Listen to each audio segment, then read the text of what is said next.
Bismillahirrahmanirrahim. Assalamualaikum warahmatullahi wabarakatuh. Alhamdulillahi rabbil alamin. Wassalatu wassalamu ala asrafil anbiya wal mursalin wa ala alihi wa sahbihi ajma'in. Asyhadu an la ilaha illallah wa asyhadu anna Muhammadan abduhu wa rasuluh alladzi la nabiyya wa la rasula ba'dah. Qala Allah ta'ala, a'udzu billahi minasyaitonir rajim. Rabbi syrah li sadri wa yassir li amri wahlul 'uqdatam min lisani yafqahu qawli. Rabbi zidni ilma warzuqni fahma. Amma ba'du, sahabat sekalian yang dimuliakan Allah, alhamdulillah segala puji dan syukur kita panjatkan kehadirat Allah Subhanahu wa taala atas segala nikmat yang telah Allah berikan kepada kita. Salawat dan salam selalu tercurahkan kepada junjungan kita Nabiullah Muhammad sallallahu alaihi wasallam, kepada keluarga, sahabat, dan kepada para pengikut-pengikutnya. Insya Allah, semoga kita termasuk di dalamnya. Amin ya rabbal alamin. Sahabat sekalian yang dimuliakan Allah, tidak berlebihan kalau kemudian di dalam melaksanakan aktivitas kehidupan di dunia ini, kita selalu merenung tentang proses penciptaan dan konsekuensi atau resiko dari yang kita pilih. Karena sebab dalam kehidupan di dunia ini, terkadang kita tuh memang harus memilih. Dan pilihan itu yang akan menjadikan ada resiko atau konsekuensi-konsekuensi berikutnya gitu. Sebagaimana ketika Allah Subhanahu wa taala meminta kepada kita semua untuk beribadah dan menyembah kepada Allah Subhanahu wa taala. Kita semua diminta untuk menentukan ya, apakah kemudian kita itu akan menjadikan Tuhan Allah itu sebagai sesembahan kita, atau kemudian kita akan mencari sesembahan selain Allah gitu. Kalau kemudian kita itu telah memilih ya, dan telah menentukan pilihan yang akan kita sembah itu adalah Tuhan Allah, semestinya kita itu harus konsisten dengan pilihan kita. Dan kita paham betul bahwa memilih Allah sebagai Tuhan itu ada konsekuensi yang harus kita lakukan. Apa? Bahwa semua bentuk peribadatan yang kita tunaikan itu mengikuti apa yang telah ditetapkan oleh Allah Subhanahu wa taala. Apakah itu dalam urusan perintah dan juga dalam urusan meninggalkan apa yang telah dilarang oleh Allah Subhanahu wa taala. Ini saya pikir menjadi resiko kita ya, ketika kita itu memilih Allah sebagai Tuhan kita. Lain halnya kalau kemudian ada di antara kita itu tidak percaya dengan ketuhanan Allah Subhanahu wa taala gitu. Dan kemudian mereka itu melakukan perbuatan di dalam aktivitas kehidupan di dunia ini mengikuti apa yang menjadi syahwat mereka, apa yang menjadi keinginan hawa nafsu mereka. Itu pilihan, itu resiko dari pilihan yang telah mereka lakukan. Kenapa? Ketika mereka mengatakan saya hidup di dunia itu bebas mengikuti apa yang menjadi keinginan diri saya, mengikuti apa yang menjadi syahwat saya ya. Karena sejatinya dia tidak mempercayai Tuhan Allah sebagai Tuhan yang harus disembah dan diibadahi, dan proses peribadatan kita itu mengikuti apa yang telah ditetapkan oleh Allah Subhanahu wa taala. Karena kalau kemudian kita telah memilih sekali lagi Allah sebagai Tuhan kita, wala takfu ma laisa laka bihi ilm.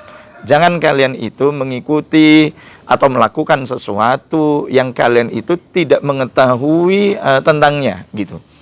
Nah, ini menjadi penting bagi kita, sahabat sekalian yang dimuliakan Allah. Pentingnya di mana ya? Pentingnya ketika kemudian ada dalam tanda kutip di antara orang-orang kekinian mengajak kita itu untuk tidak perlulah kita itu mengikuti aturan-aturan Tuhan dalam kehidupan di dunia ini, kecuali itu hanya sekedar urusan peribadatan misalnya, maka kita akan tepis gitu. Kenapa? Bagi kita, keyakinan kita kepada Tuhan Allah Subhanahu wa taala itu bukan hanya sekedar menjadikan patuhnya kita dalam proses peribadatan, tetapi menjadikan kepatuhan totalitas dalam semua aktivitas kita. Ini yang harus kita perhatikan gitu.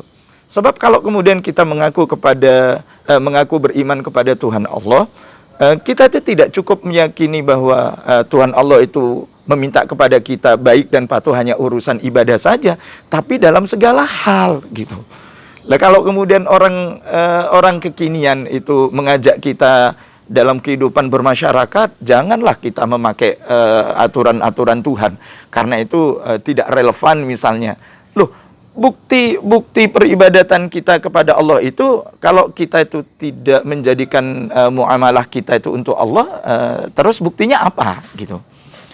Maka tidak berlebihan kalau kemudian kita mendeklarasikan, ya, inna sholati wa nusuki wa mahyaya wa mamati lillahi rabbil alamin. Semua aktivitas kehidupan kita di dunia itu hanya untuk Allah Subhanahu wa taala.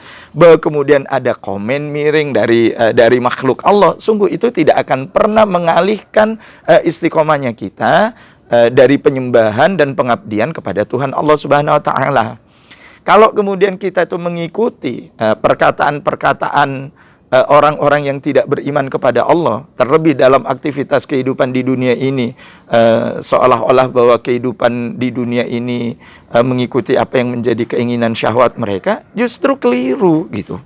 Kelirunya apa? Karena saya dan panjenengan telah memilih Tuhan Allah sebagai Tuhan kita, maka apapun konsekuensinya kita itu harus patuh dengan apa yang diperintahkan oleh Tuhan kita dalam semua aktivitas kehidupan kita. Nah, karenanya sahabat sekalian yang dimuliakan Allah Subhanahu wa taala, sungguh apa yang kita lakukan dalam kehidupan di dunia ini kelak akan ditanya oleh Allah. Innas sam'a wal basara wal fuada kullu innahu kana mas'ula. Apa yang kita lihat, apa yang kita ucapkan, apa yang kita dengar, apa yang kita lakukan dalam seluruh aktivitas kehidupan kita di dunia, itu akan ditanya oleh Allah Subhanahu wa taala. Dan kebaikan yang kita lakukan pasti Allah akan balas dengan kebaikan, dan kebaikan itu akan Allah berikan kepada kita. Dan jika kita melakukan keburukan, maka keburukan itu Allah akan berikan kepada kita, ya. Dan orang yang mengajak kita untuk melakukan keburukan dan kemudian kita mengikutinya, sungguh orang itu nanti tidak akan bertanggung jawab dengan apa yang mereka lakukan terhadap diri kita, ya. Bahkan ketika mungkin kita adukan mereka nanti di hadapan Allah, ya Allah, sungguh saya telah melakukan keburukan karena si fulan gitu ya. Nanti kira-kira jawaban si fulan itu, ya Allah, saya melakukan keburukan itu karena apa yang saya lakukan, ya. Dan sama sekali saya itu tidak mau bertanggung jawab dengan apa yang dilakukan oleh orang-orang itu. Salahnya sendiri, kenapa mereka itu mengikuti apa yang saya seru, padahal mereka tahu yang diseru oleh saya itu adalah menuju kepada keburukan, menuju kepada kemaksiatan kepada Engkau, ya Allah.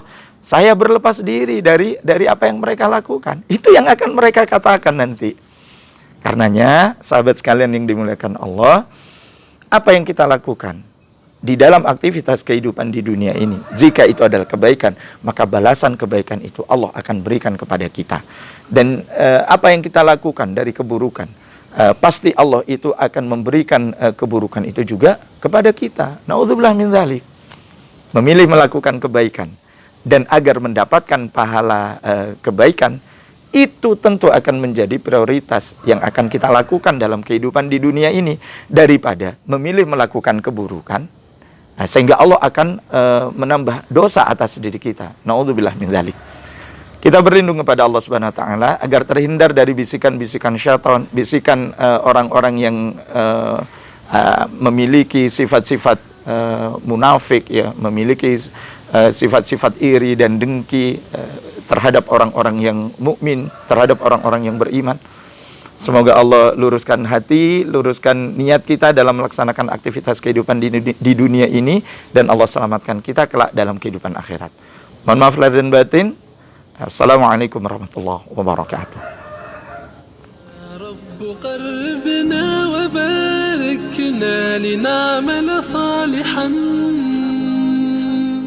في يدي رسالة التغيير.